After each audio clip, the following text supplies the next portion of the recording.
Hi guys, I'm Paul Nisi from FrontDoorsGamer.com. We're here at PAX East 2014, and I'm here with Flippyfly to see Race the Sun. And why don't you tell us a little bit about yourself and a little bit about Race the Sun? Sure. So my name's Aaron. I'm half of the founding team of Flippyfly. I'm the programmer for the team, and Race the Sun is a game that we've been working on for about 2 years now. So it's out on Steam now, and it was kickstarted about a year ago. Awesome. This is a endless runner with the sun setting being the timer, as well as a number of boosts, and you have some really cool support going on here as well. You have a number of different platforms, but really first let's go over the runner. So what made you want to do the timer with the sun? What brought about the game?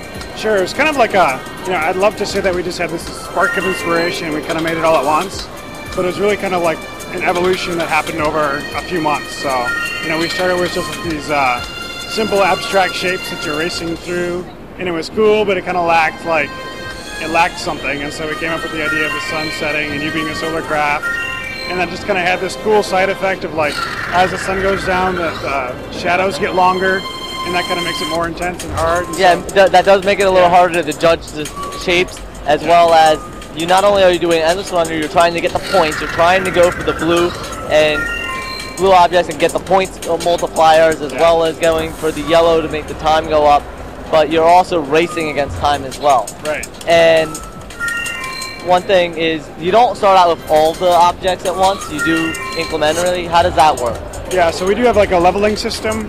Now it's just kind of a way to give you something else to do other than just dodge objects. So we basically give you these skill-based objectives, fly through an entire region without touching anything, or collect so many power-ups while you're flying through the air and stuff like that. And it's just kind of cool challenges to keep you interested. And then that unlocks ship upgrades that you can attach to your ship, like a magnet or something that makes your battery last longer in the shadow and stuff like that. So it's an endless runner, but you get some modifications so that it can change it up. Correct. Yeah. Cool. Yeah. Speaking of the platforms we mentioned a little earlier, what are some of the platforms you have here? Yeah. So the game is out right now on Steam for PC, Mac, and Linux.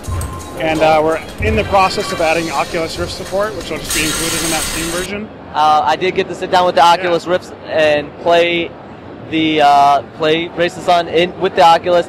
Very cool. I enjoyed looking around. Maybe it's just because the Oculus is a little distracting. I'm like, ooh, look at that. Yes. So it's very cool. It works very well with the Oculus. Yeah. We were pretty excited about it. It's pretty easy to hook up. We use the Unity game engine, and that made it pretty easy to implement.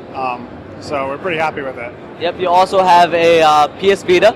Yep. I saw that as well. So that one works pretty well because you had the joystick in the one, and then you had the jump. So there's not much input that you have to put into the game.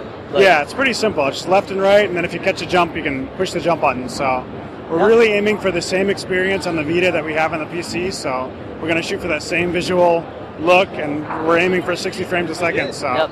I also like the nice little flare. It doesn't really change the game at all, but of course I liked it as a nice little homage in there. You do have a barrel roll. We do have a barrel roll. Barrel. Yes. So Star Fox, the original Super Nintendo version of Star Fox, was a big inspiration for us, definitely. So. Yes, very much. I love that game. So as soon as I saw that, I'm like to myself, because I don't want everyone to overhear me. Of course, I'm doing a video now telling everyone. I'm sitting there going, do a barrel roll.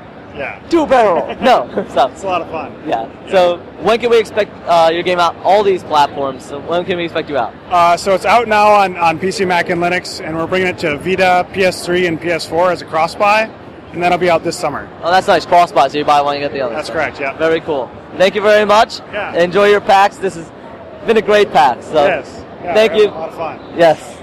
Running around everywhere is just exhausting, but a lot of fun. Yeah. Thank you very much for watching. This is Front Towards Gamers. Thanks. Paul Nisi signing off from PAX 2014.